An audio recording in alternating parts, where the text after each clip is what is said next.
Welcome friends, स्वागत है आप सबका जापानीज फॉर ऑल में। तो आज के क्लास में हम लोग बात करेंगे फैमिली मेंबर्स काजोकू के बारे में। जापानीज में फैमिली मेंबर्स का जो टर्म है, फैमिली मेंबर्स को कैसे कहा जाता है, वही हम लोग सीखेंगे। तो पहला हमारा जो पॉइंट है वो है बेसिक फैमिली वोकैबुलरीज। मतलब बेसिक फैमिली वोकैबुलरीज का मतलब क्या होता है, जैसे कि पेरेंट्स, ग्रैंड पेरेंट्स, सिबलिंग्स, उसके बाद है रिलेटिव्स। तो इनका जो जापानीज टर्म है वो क्या है।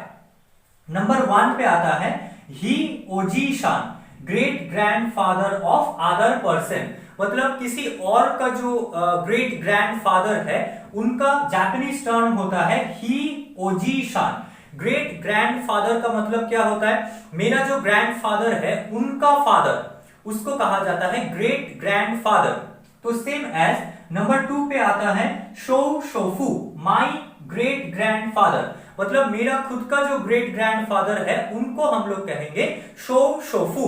नंबर 3 ही ओबाशान, great grand mother of other person. किसी और का जो ग्रेट ग्रैंड मदर है उनको कहा जाता है ही ओबासान। नंबर 4 शो शोबो, माई ग्रेट ग्रैंड मदर। मेरा खुद का जो ग्रेट ग्रैंड मदर है उनका जापानीज टर्म होगा शो शोबो। तो इसके बाद में नंबर 5 पे आता है ओजी शान। ओजी शान का मतलब होता है ग्रैंडफादर ऑफ अदर पर्सन। तो ये जो ग्रैंडफादर है, ग्रेट ग्रैंडफादर, उसके बाद में आता है ग्रैंडफादर, फिर आता है फादर।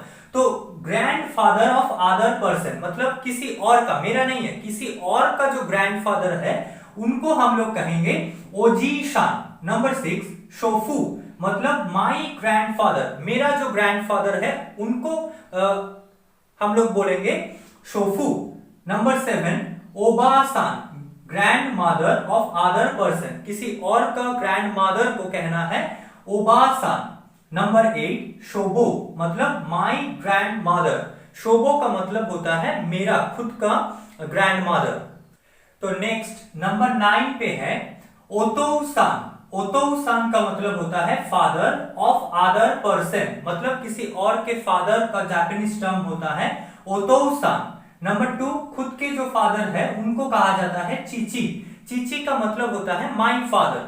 नेक्स्ट नंबर 11 ओकासान, मदर ऑफ अदर पर्सन, मतलब किसी और का जो मदर है उनको जापानीज में कहा जाता है ओकासान। नंबर 12 हाहा, माई मदर, मेरा खुद का जो माँ है, मदर है, उनको हम लोग कहते हैं हाहा। तो नंबर 13 पे आता है ओनीसान। ओनीसान का मतलब होता है Elder brother of other person, किसी और का जो एल्डर ब्रदर है उनको कहा जाता है ओनीसान। और मेरा जो खुद का एल्डर ब्रदर है उनका जापानीज टर्म होता है आनी, आनी, माई एल्डर ब्रदर। नंबर 15 ओनेसान, elder sister of other person, किसी और का जो एल्डर सिस्टर है उनको कहा जाता है ओनेसान। सेम एज नंबर 16 है आने। आने का मतलब होता है माई एल्डर सिस्टर, मेरा खुद का जो एल्डर सिस्टर है, बड़ा बहन जो है, बड़ी बहन जो है, उसको हम लोग कहते हैं आने।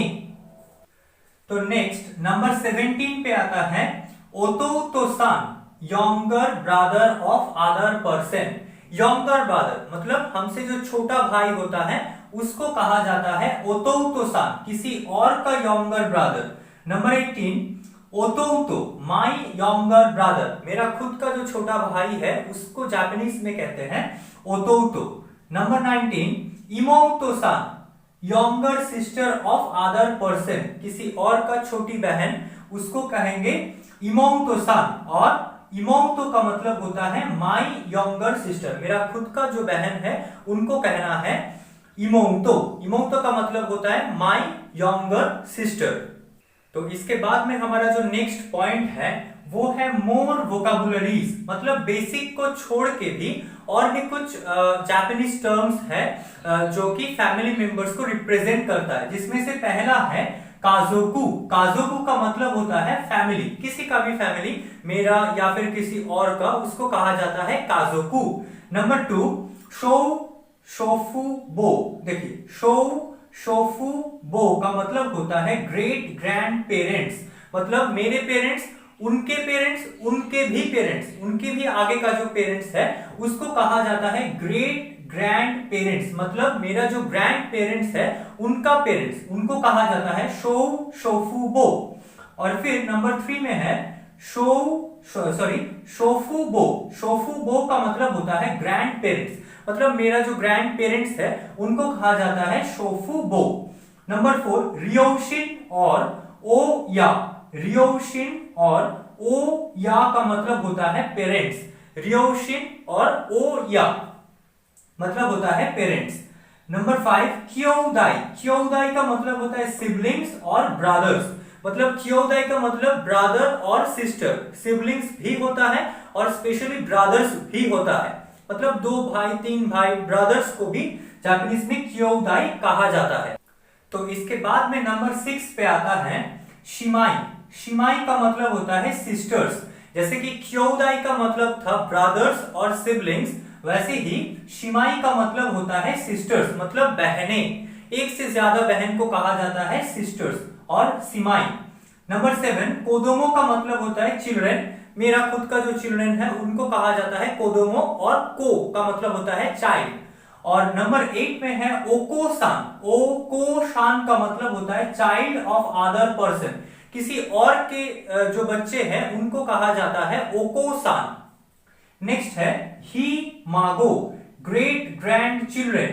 मतलब ग्रैंड चिल्ड्रन के जो चिल्ड्रन होते हैं उनको कहा जाता है ग्रेट ग्रैंड चिल्ड्रन, जिसका जापानीज टर्म है ही मागो। और ग्रैंड चिल्ड्रन को कहा जाता है मागो। मागो का मतलब होता है ग्रैंड चिल्ड्रन।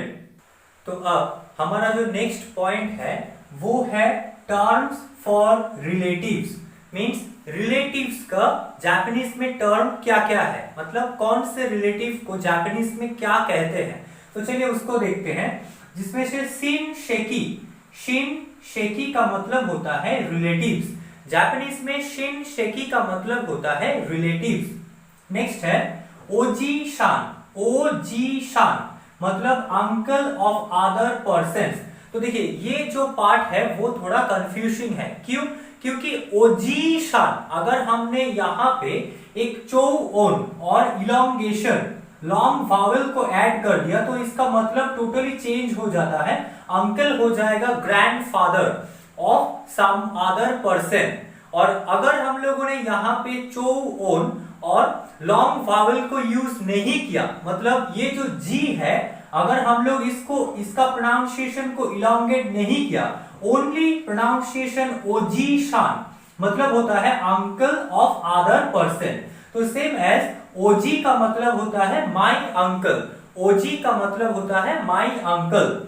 नेक्स्ट है ओबा-सान। तो यहाँ पे भी देखिए सेम, ओबा-सान का मतलब होता है आंट ऑफ अदर पर्सन। और अगर हम लोगों ने यहाँ पे ये बा जो है इसको अगर हम लोगों ने इलोंगेट किया, इसका जो प्रोनाउंसिएशन है अगर उसको हम लोगों ने इलोंगेट किया, यहाँ पे अगर हम लोगों ने एक चो ओन और एक अलग से आग को ऐड किया तो इसका प्रोनाउंसिएशन हो जाता है grand mother of other person.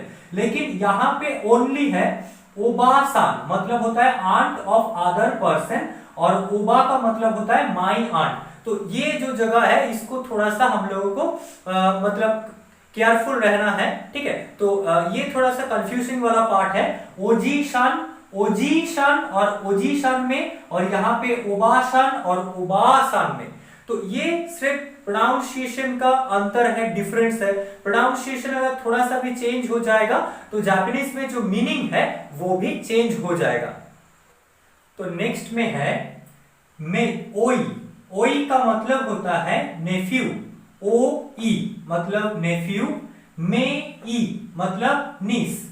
ओई का मतलब होता है नेफ्यू, मेई का मतलब होता है नीस, और लास्ट में है इतोको मतलब होता है काजिन। इतोको का मतलब होता है काजिन।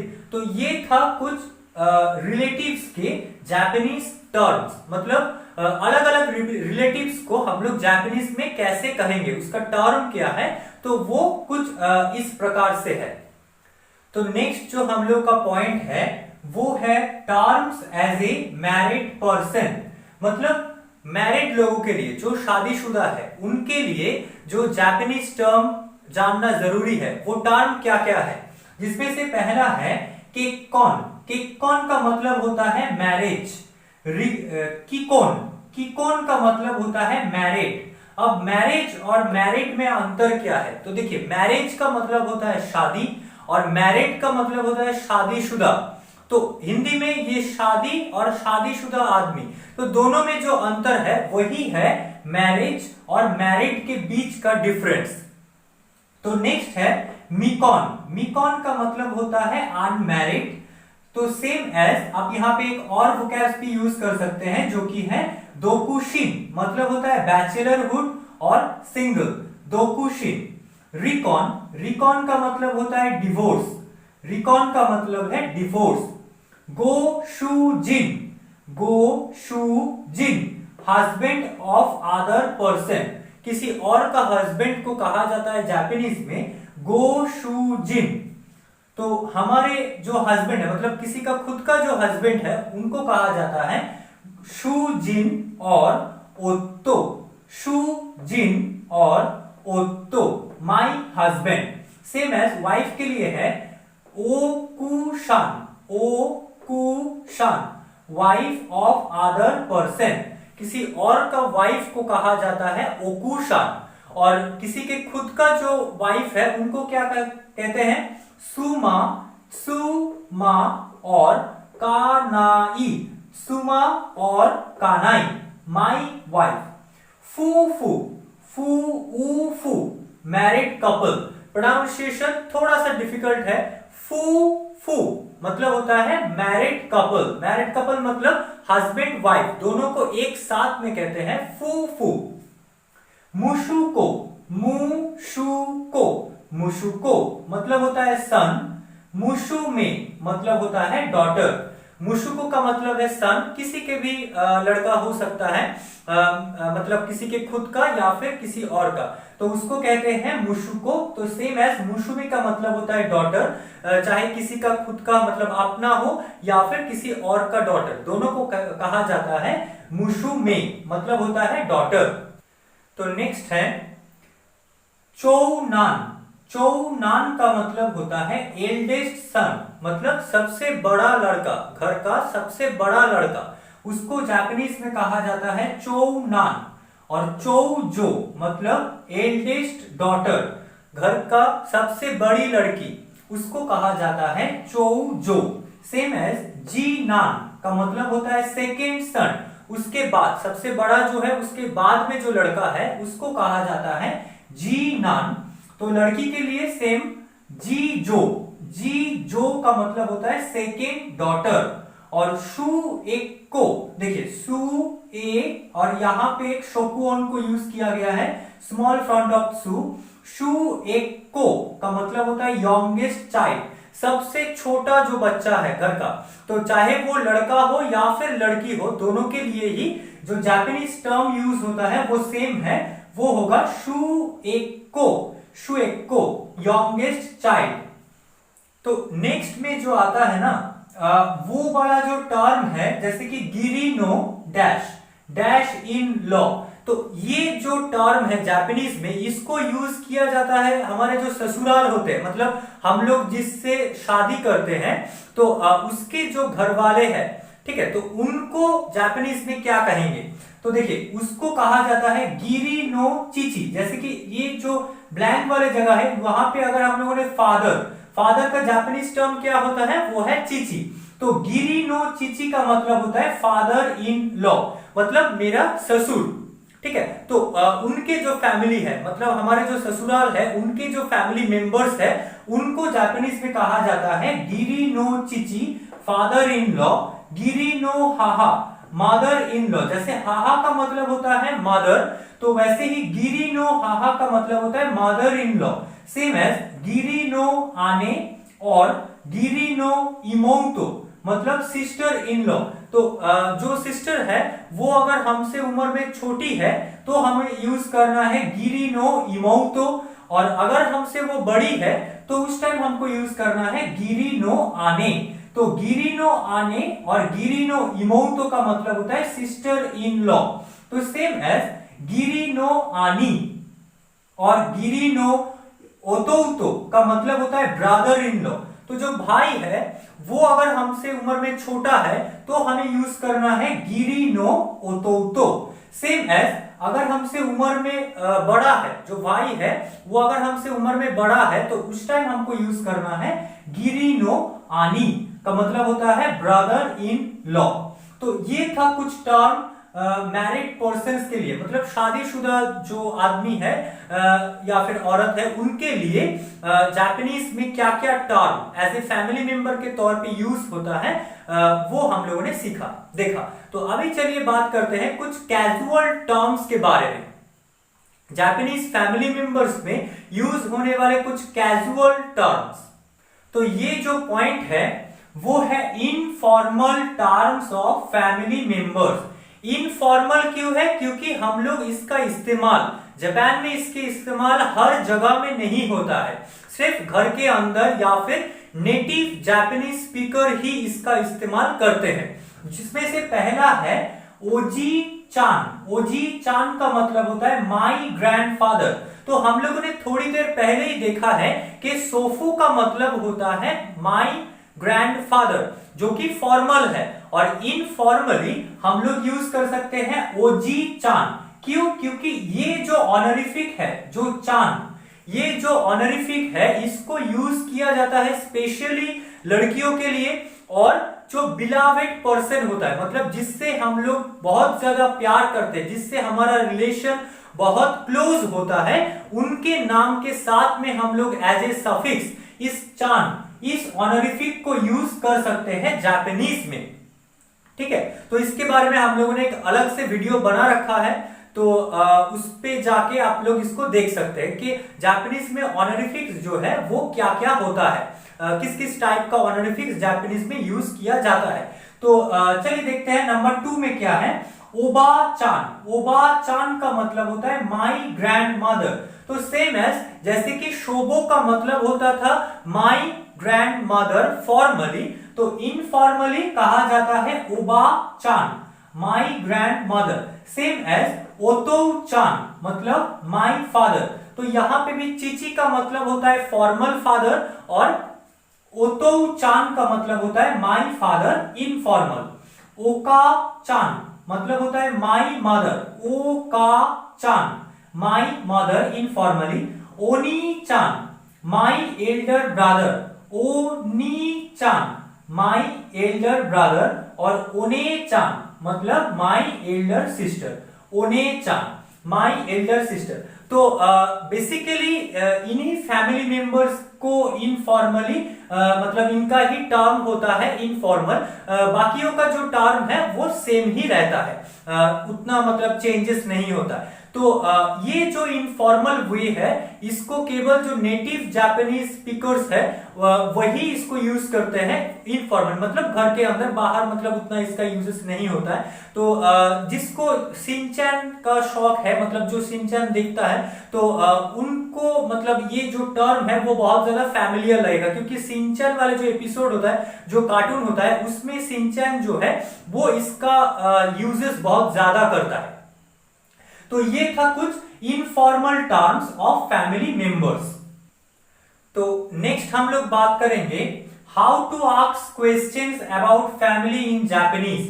तो फैमिली जापानीज में फैमिली रिलेटेड, जापानीज कन्वर्सेशन में हमें जापानी रिलेटेड क्या क्या क्वेश्चन को फेस करना है, उसमें से कुछ क्वेश्चन के बारे में आज हम लोग बात करेंगे। जिसमें से पहला है गो काजोकु वा, जो कि बहुत ज्यादा कॉमन क्वेश्चन होता है। ये जो क्वेश्चन आज हम लोग डिस्कस करेंगे वो बहुत ही ज्यादा जापानीज में पूछे जाने वाला कॉमन क्वेश्चन होता है। तो जिसमें से पहला है गो काजोकु वा नानिन देsu का। गो काजोकु वा नानिन देsu का मतलब how many family members do you have, मतलब आपके फैमिली में कितने लोग हैं। तो इसका आंसर क्या होगा? चीची तो, हाहा तो, आनी तो, वाताशी नो यो निन काजोकु देsu। तो यहाँ पे आप आपका जो फैमिली मेंबर है इंक्लूडिंग यू, तो उसका जो जापानीज टर्म हम लोगों ने सीखा है उसको यहाँ पे ऐड करना है। जैसे कि चीची मतलब फादर, हाहा मतलब मदर, आनी मतलब एल्डर ब्रदर, और फिर आपको लिखना है वाताशिनो योनिन। तो यो का मतलब जापानीज में होता है 4%, तो यहाँ पे 4% है फैमिली में, इसीलिए मैंने यहाँ पे यो लिखा है। अगर आपका 5% हो तो आप लोग 5 लिख सकते हैं, 6 लिख सकते हैं। तो जो भी आपका टोटल फैमिली मेंबर है इंक्लूडिंग यू, उसका जो जापानीज टर्म है उसको हम लोग यहाँ पे यूज करेंगे। फिर निन काजोकु देस, मतलब चीची तो, हाहा तो, आनी तो, वाताशिनो यो निन काजोकु देस। इसका मतलब क्या होता है? I have 4 family members, father, mother, Elder brother and me. मतलब मेरे फैमिली में 4 पर्सन है, मैं, मेरा फादर, मदर और एल्डर ब्रदर।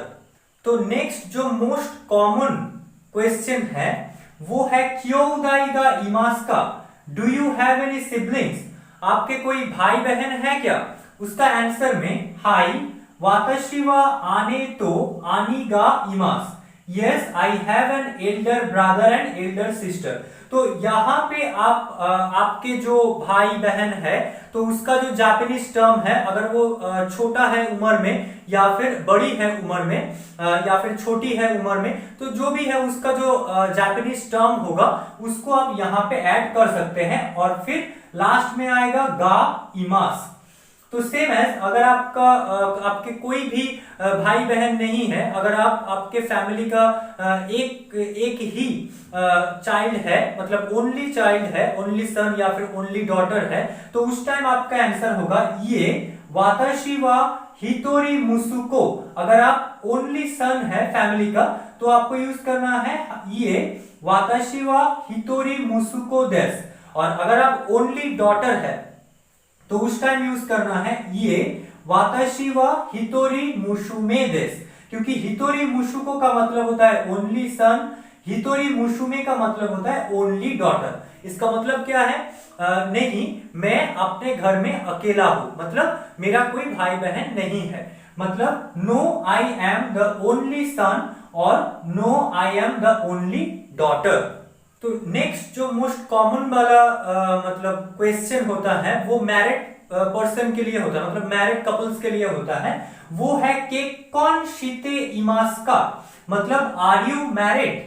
कोई भी आपको पूछ सकता है, अगर आप एडल्ट है तो उस टाइम ये क्वेश्चन बहुत ज्यादा फेस करना होता है कि कौन शीते इमास का, आर यू मैरिड? तो आपका आंसर कई टाइप का हो सकता है, जैसे कि पहला है हाई वाताशी वा केक्कोन शीते इमास, यस आई एम मैरिड, मतलब directly yes I am married, हाँ मैं शादीशुदा हूं।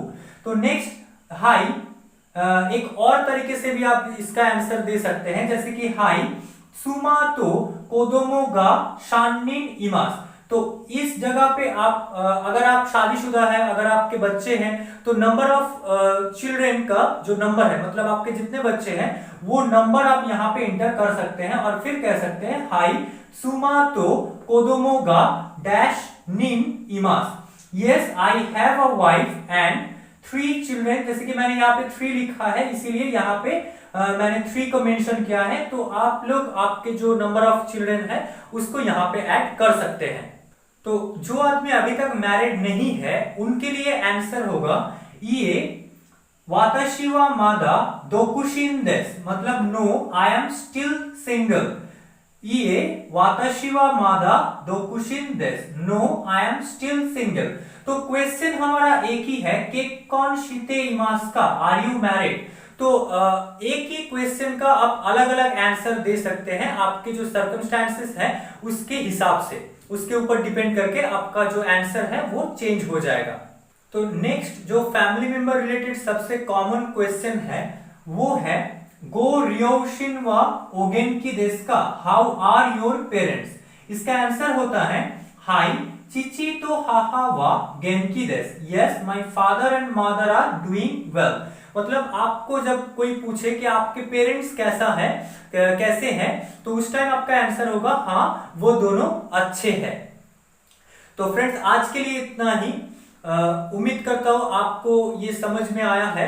तो ये था कुछ फैमिली मेंबर्स और काजोकू रिलेटेड कुछ टर्म्स और कुछ क्वेश्चन आंसर्स। तो अगर आपको मेरा वीडियो अच्छा लगे तो इसको एक लाइक जरूर कर देना और चैनल को सब्सक्राइब करना मत भूलना। मिलते हैं नेक्स्ट क्लास में, तब तक के लिए प्लीज टेक केयर। क्यों सुकेते कुदासाई।